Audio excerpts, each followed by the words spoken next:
Welcome to noise11.com.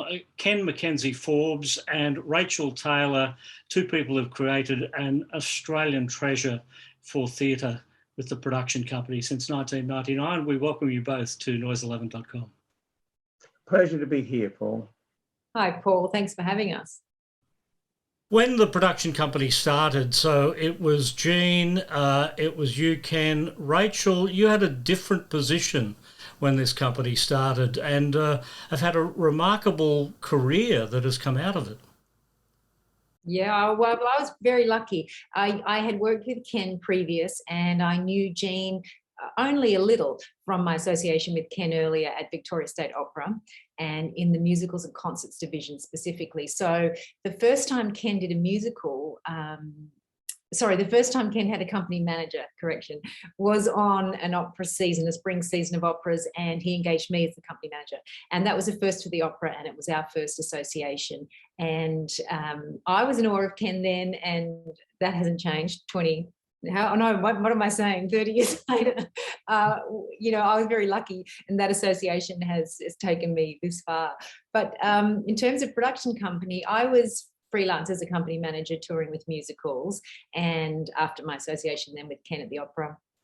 And Ken had started this company in Melbourne and we were talking about it, and he said to me, would you like to come on board? And I really did. I really wanted to come home. No one else is producing musicals like this in Melbourne. And I said to Ken, I would love to come on board if you consider me for the general manager job that was coming up in a year's time. And Ken said, he very kindly said, okay, well, I'll put it to the board. And they very graciously agreed. I mean, when I look back, you think you know everything when you're young, and you don't, but you have a lot of confidence and courage when you're young.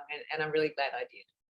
So going back to those early days, Ken, how did Jeanne get involved? Well, she wanted very much to form a company. Richard at that time was president of the Arts Centre. And so he was very keen for her to do something to take dates at the Arts Centre because there'd been a gap left by the demise of the Victoria State Opera. And so Jeanne was very on side. She was committed to it from day one. She loved musicals. Her friend Felicity adored musicals. And the two of them together really were a force to be reckoned with, weren't they, Rachel? And so then Jeanne and I talked a lot about, I was with IMG at that stage, so we talked a lot about starting the company.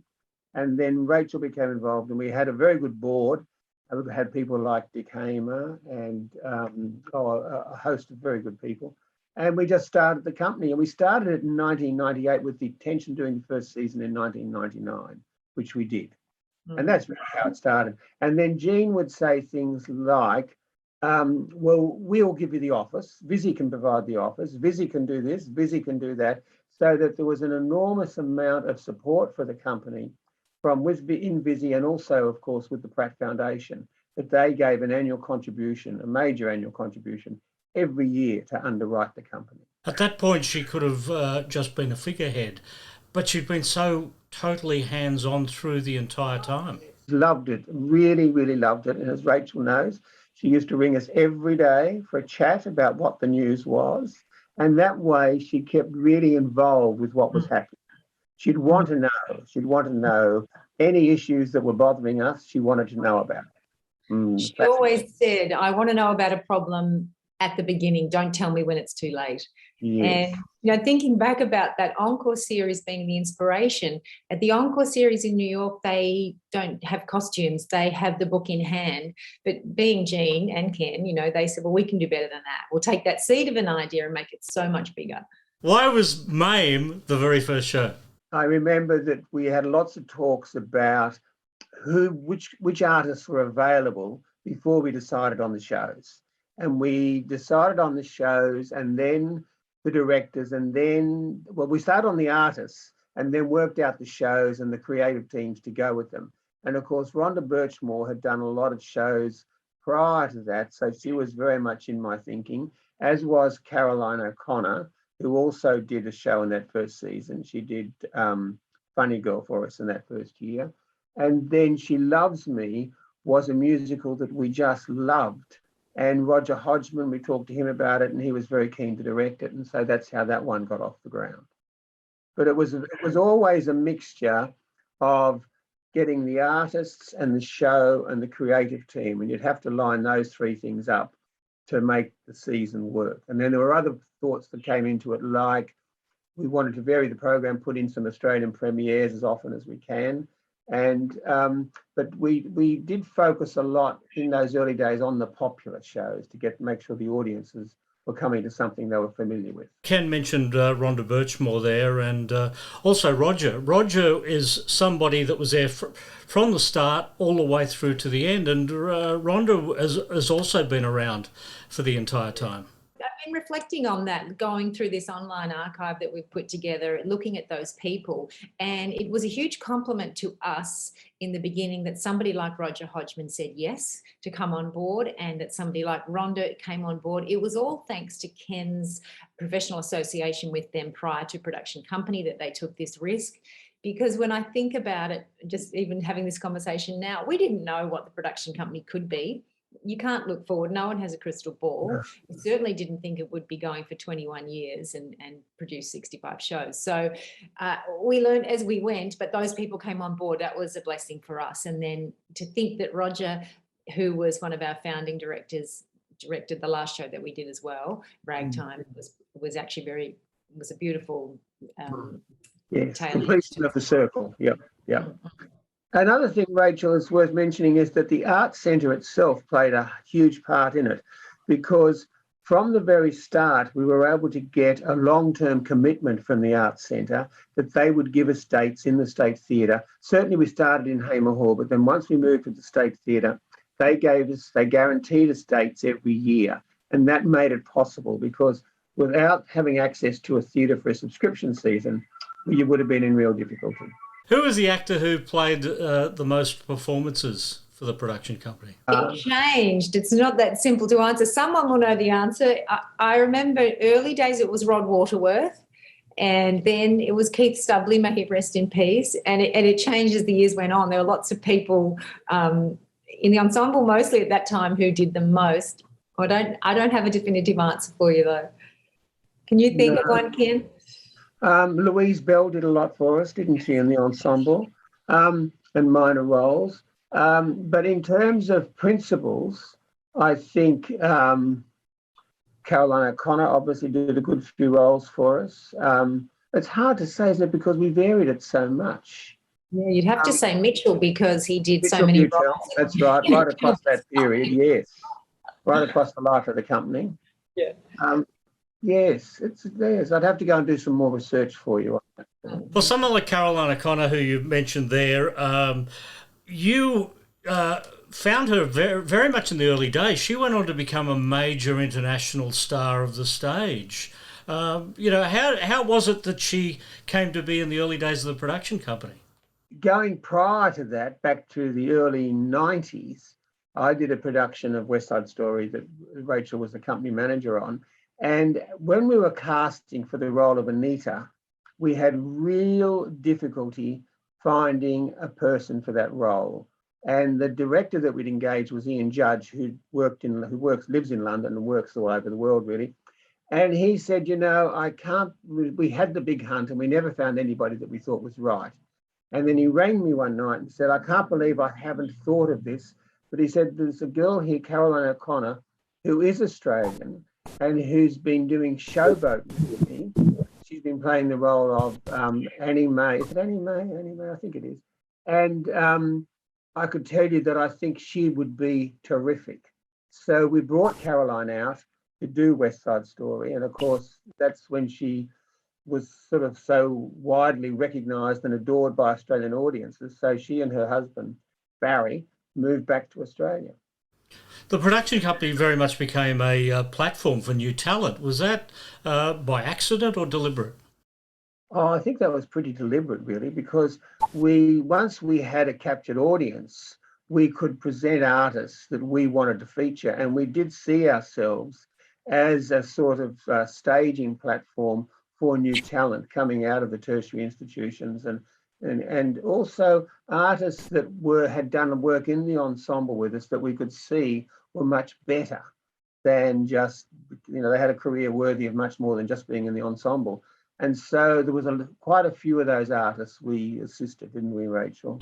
Yeah, well, it was part of our mission statement for new and established artists. So when you have someone like Rhonda, Caroline, John Dietrich, whoever it may have been, tied to the production, then you can take those risks and cast unknown people or emerging artists. And we were lucky enough we did days and days and days, months of our lives of auditions for every production we did. Even sometimes people would say to us, why do I have to audition 3 times in 1 year? Well, you do that to get audition experience. We did it because the creative team was different for each show, but it was definitely part of the reason why we existed, was to promote new talent and to find very definitely.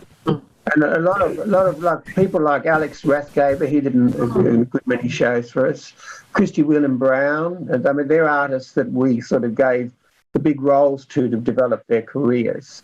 Lucy Durack, Amy Lehpamer, and so the list goes on. There's a considerable number of artists that got their first big breaks with the production company, which was right. It's how it should have been, and that's how it was. There was an incredible diversity in the choice of productions that the production company did, from the classic shows, the contemporary shows, biography shows. There was both an equal balance of, I guess, the traditional Broadway show right through to the contemporary show, from a South Pacific and an Oklahoma through to Lazarus in the last season, which I thought was an absolutely adventurous and magnificent choice. Thank you. We did too. But as Ken said, when you have an audience that's established and they're on board with you, there's a degree of trust. And so you can take a few more risks. And sometimes the risks worked and sometimes they didn't. And sometimes you'll be criticised, but you can't stand still. You have to evolve. No, you've got to keep going. But I mean, a show like Grey Gardens that we gave the Australian premiere to, there was a lot of hesitation about producing that show because the subject matter was not the subject matter of a typical Broadway show. And we were very thrilled with the response to that. That was a remarkable success. And other shows were like The Lazarus, obviously, A Gentleman's Guide to Love and Murder. That was an Australian premiere that we were really thrilled to be able to do. And of course, Ragtime, our final show, we'd had the rights for that since 2005. And every year or so, we'd look again at whether we could do it. And we couldn't do it until we could get the right cast. And that took quite a while for us to feel that we had the right cast for all those diverse roles. And we were very thrilled with it, weren't we, Rachel? Oh, wonderful. It was incredible. But there were other shows we did that were Australian premieres that I thought were fantastic shows. And I was a bit disappointed that the audiences didn't respond to them in larger numbers. And one was Little Me, that we did back in, I think, 2007 with Mitchell Butel and Deborah Byrne. And that is probably the funniest show we've ever done, I think. Some would say the producers was funnier, but I thought Little Me was an absolutely brilliant show. We had trouble selling that one, didn't we? We had good audiences, but we thought it would have gone much more strongly than it did. And the other one was Nice Work If You Can Get It. That was an Australian premiere, and we did a beautiful production of that, got great reviews. But again, that should have had a bigger impact than it had, I always thought. Dusty was an Australian production as well. Yes, an all-new Australian production, very well, as with Amy Lehpamer and Todd McKenney and lovely Virginia Gay, and of course Bailey Carson. That was her first big role with us. And she was, as the young Dusty, she was fantastic in that, wasn't she, Rachel? And then that went to Adelaide, which was great. We had a couple of return seasons, a couple of little tours like that. Hare went to Sydney, Dusty went to Adelaide. The Boy from Oz returned to Melbourne a couple of times. So we had a few different adventures outside of the Art Centre. Yeah. There was also Jesus Christ Superstar, which I guess, what amazed me about your production for that was that you modernised it. You brought it into the 21st century. It was a very 1970s show when it started, Andrew Lloyd-Webber, but you actually gave it a 21st century look and feel. Yeah. Well, it was beautifully directed, and this the musical performances were wonderful with Alinta Chitsey and Rob Mills and all sorts of beautiful people in it. The audiences loved it, didn't they, Rachel? But it's what was fascinating about that was how we realised that people's perception of religion had changed from 1970 to 2016, and people didn't have the same familiarity with the characters in Jesus Christ Superstar that they had back in the 1970s. And that fascinated us. Yeah, I think the good thing, the music for me, the music in Superstar is iconic, and to hear those guitar riffs and for it to just launch out of the orchestra there on stage, it was really powerful. And from that moment on, it kind of grabs you and doesn't let you go. But I agree with Ken, the story, and was very controversial at the time because the ending is controversial. It didn't have the same impact now. People aren't as engaged in that as they might be on a general scale. That's true. Very true. Don't tell us how Jesus Christ Superstar ends, Rachel. There's people who haven't seen it yet. We don't want to spoil the ending. So I won't give it away. We talk about the stars of the shows, but there's a whole lot of other stars of every show, and they're the people behind the scenes. The costumes, the set, so much work goes into every show.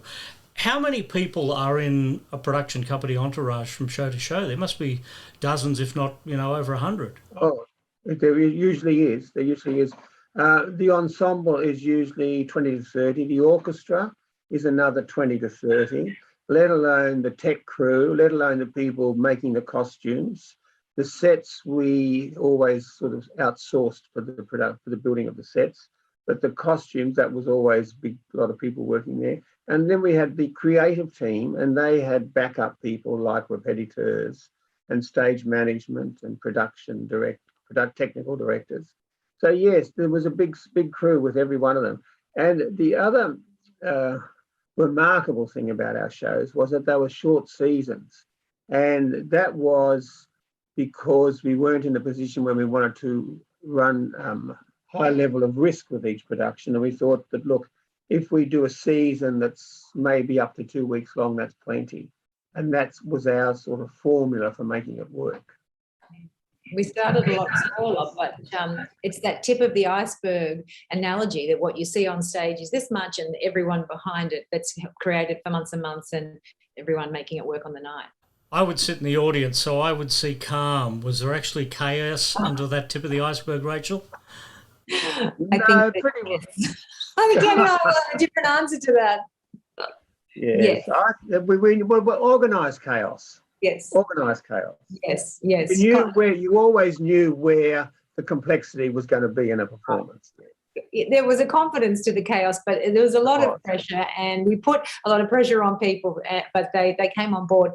I think in the beginning we rehearsed for a week, I'm going to say, and then in the end we rehearsed for 3 weeks.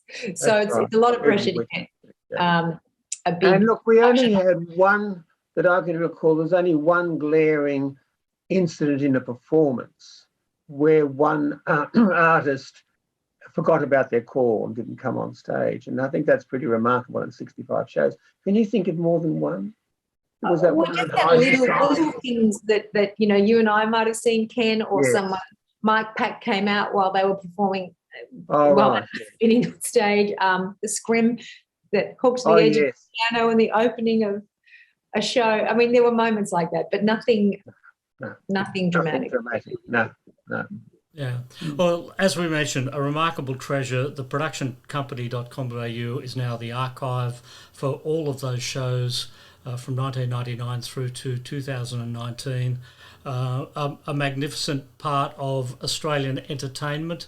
And we thank you both for joining us at Noise 11 to talk about your history. Thank you, Paul. Pleasure.